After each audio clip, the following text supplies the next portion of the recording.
but I know for me, yes, it is my business. So yes, I talk about emotions all the time, but absolutely emotions are not more important than our values and our principles. And so but emotion just happens to be my particular business. And so just remember that. And in fact, I think I did a recent episode on culture and realizing, what are your values, right? Culture is driven by a lot of things. There's a lot of factors, right, that affect and impact culture. And your core values are one of those components that contribute to the culture that we create individually and within a particular organization. And so yes, emotions are very, very important, but they are not the most important thing.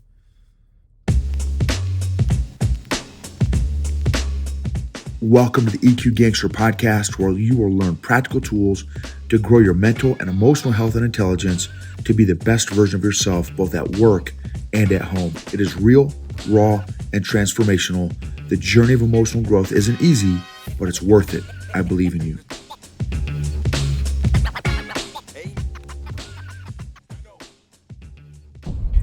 EQ Gangsters, what is going on? Wanted to do an episode and share my thoughts on where emotions fit in the grand scheme of things. Had a great chat with my super kid yesterday on the way to a Brazilian Jiu-Jitsu tournament.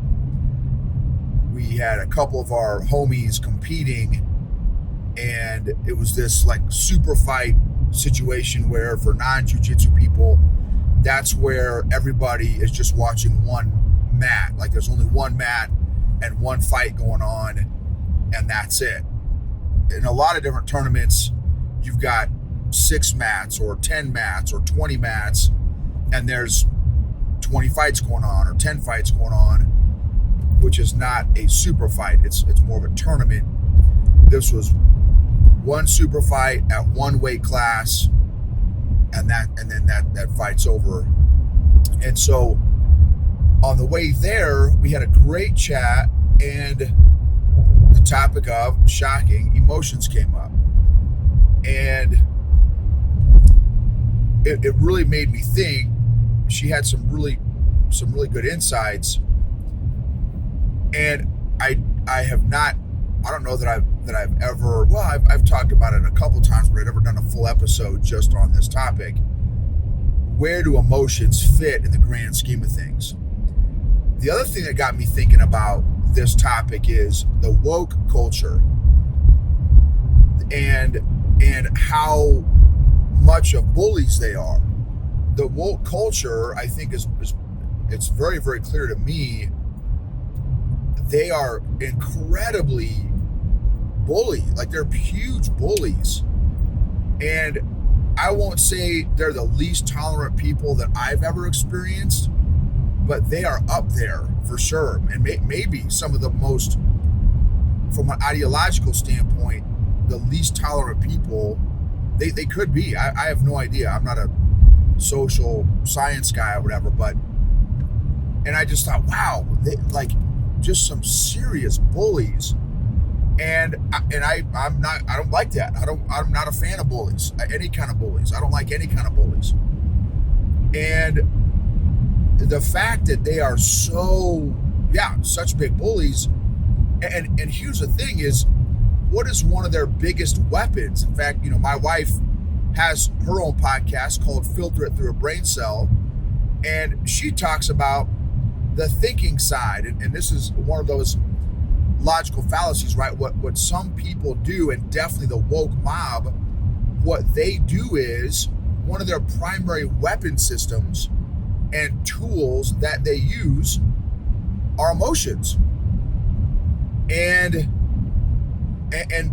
I mean, many of the arguments or debates that I have seen them in, I see them just yelling and screaming at the top of their head. I've rarely seen a legit intellectual discussion or conversation where the woke mob has not used or employed emotion. And at a point where they feel like they're losing or the other side is not converting to woke mobism, they yell and scream louder, or they cry, or they throw a tantrum, or whatever their, whatever the thing is. And again, between the conversation with my daughter and this whole woke mob deal, here's the thing. Are emotions important? Yes, emotions are important. Are emotions real? Yes, emotions are real.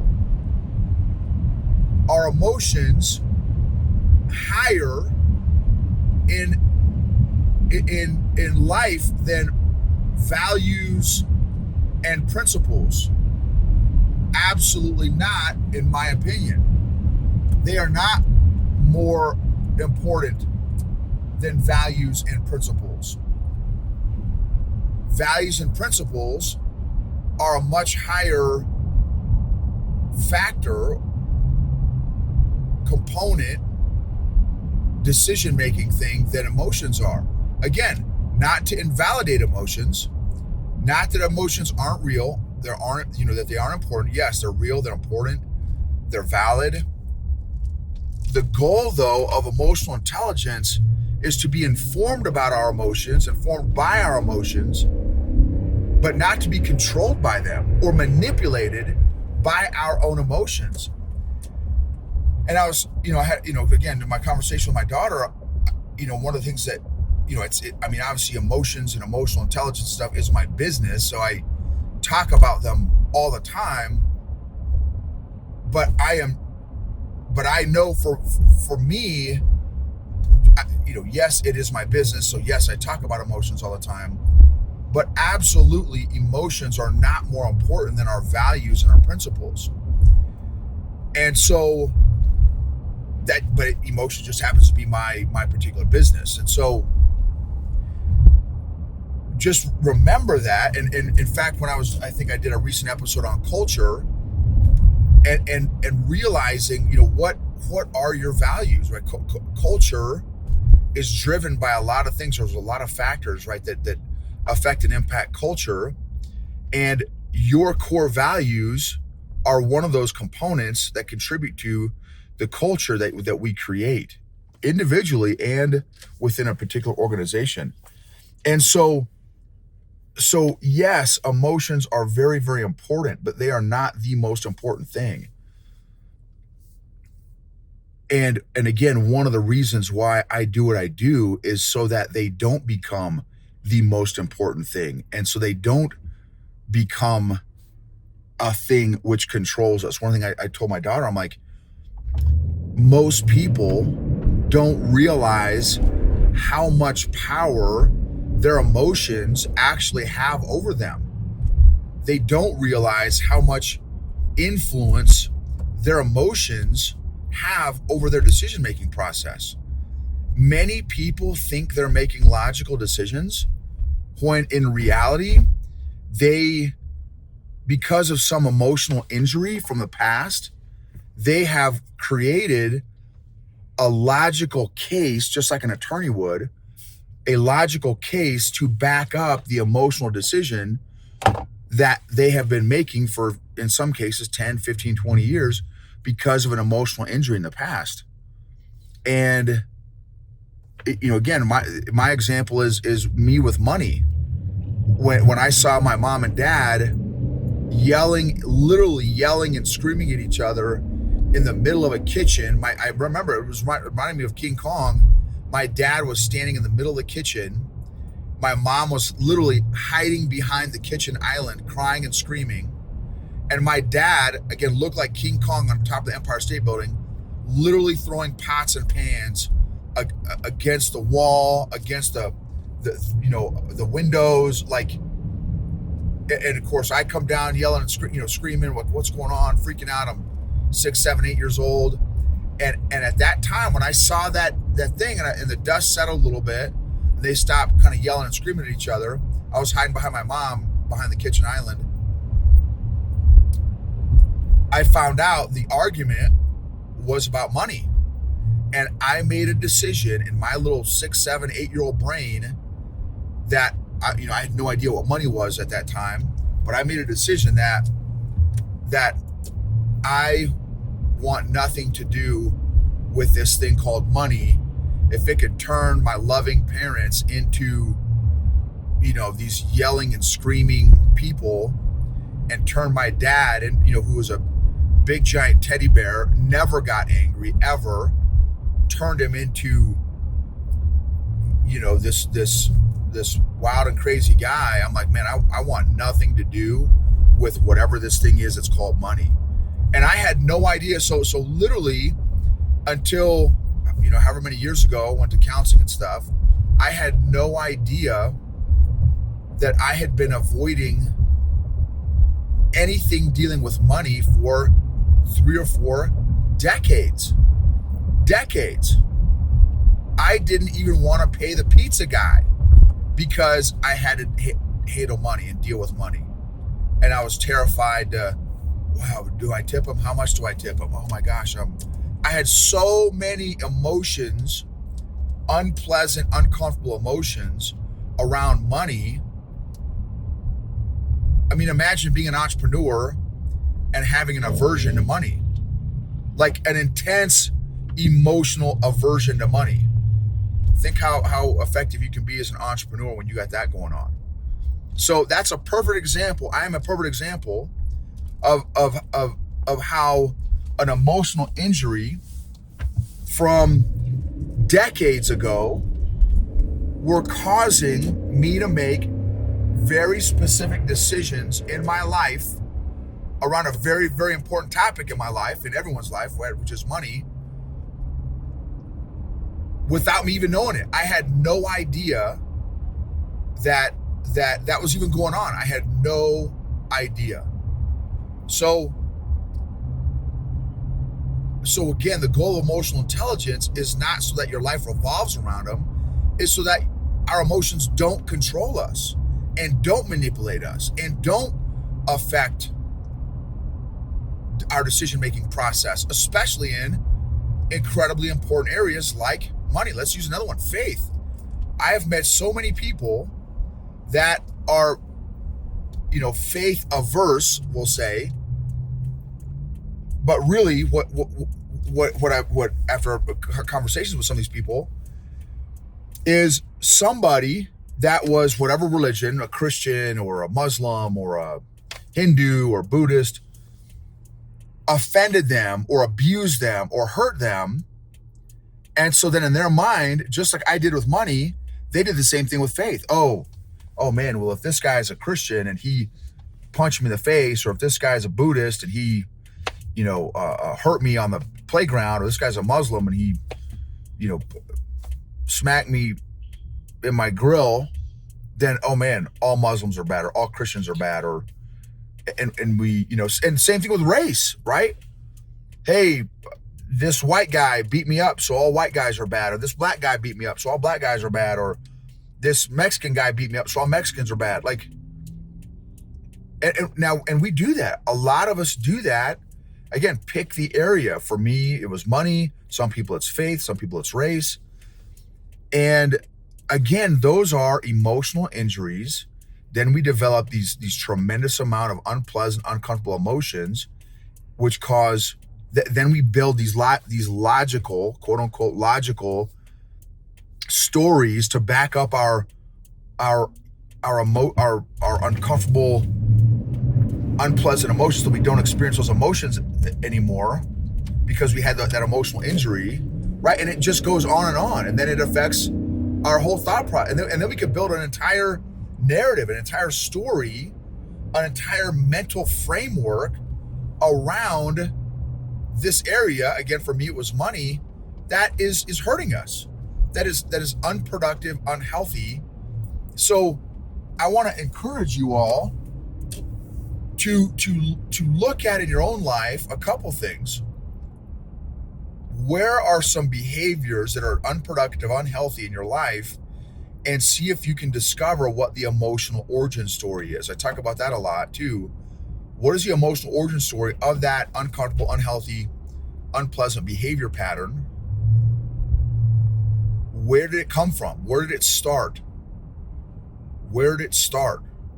And then can you also notice, and this is a great self-awareness exercise, now what's the corresponding unpleasant, uncomfortable emotions you have surrounding that uncomfortable, unpleasant, unproductive, unhealthy behavior pattern? Then can you unpack the narrative that you have created to continue doing that uncomfortable, unpleasant, unproductive, unhealthy behavior pattern? And start to deconstruct that and rewrite some new narrative, some new truth around that behavior pattern, so that it doesn't continue to haunt you or negatively affect you or impact you, again, so that our emotions don't continue to affect us in a negative way. So, and then the next thing would be to really evaluate what are your core values. And here's another thing to pay attention to. This takes self-awareness, which I know is subjective. Here's the thing though. So, some people will say, I'll ask them, what are your core values? Oh man, these are my, family. Family is my number one core value. One of my classmates, for example, family. Oh yeah, family's most important to me. But she was happily working 80 hours a week in her big baller job. But no, family's most important. Oh yeah, but I hardly ever see my family. I get to see them, I'm like, wow, man. So is family really your priority? Like for us, are we zillionaires? No, we're not zillionaires. But in terms of family time, we're zillionaires. Now, not that it's an either or fallacy. What? So can you have financial resources and crazy family time? Yeah, absolutely. It's not an either or. So build the life you want. Thankfully, we have, I'm very thankful for the financial resources that we have. Are we open to growing our financial resources? Yes, of course. But for me, the most important thing has been family time. And we have both my wife and I have been working from home for 17 years now. Our daughter has never had a parent work away from the house at a 9-to-5 job ever in her entire life, which for us, again, based on our core values, what is that worth? Well, for me, that's priceless. That is priceless. So, and not that I haven't had to do business trips and stuff. I'm not talking about that kind of thing, but we are, in terms of time, we are multi-billionaires in terms of time. If time were currency, and you could make an argument that it is, we are multi-billionaires. And I'm so incredibly grateful and thankful that we've built our life that way. But my point is, what are your actual core values? Not what you, now, once you do that, so you do your actual core values, and then you do a list of what are the core values that you want to have, because they might not be the same thing. The core values that you want may be different than the core values that you actually have right now. So again, it takes, that self-awareness takes, you gotta be realistic about how you're evaluating your own core values and stuff. So just make sure you're being honest with yourself when you do this exercise.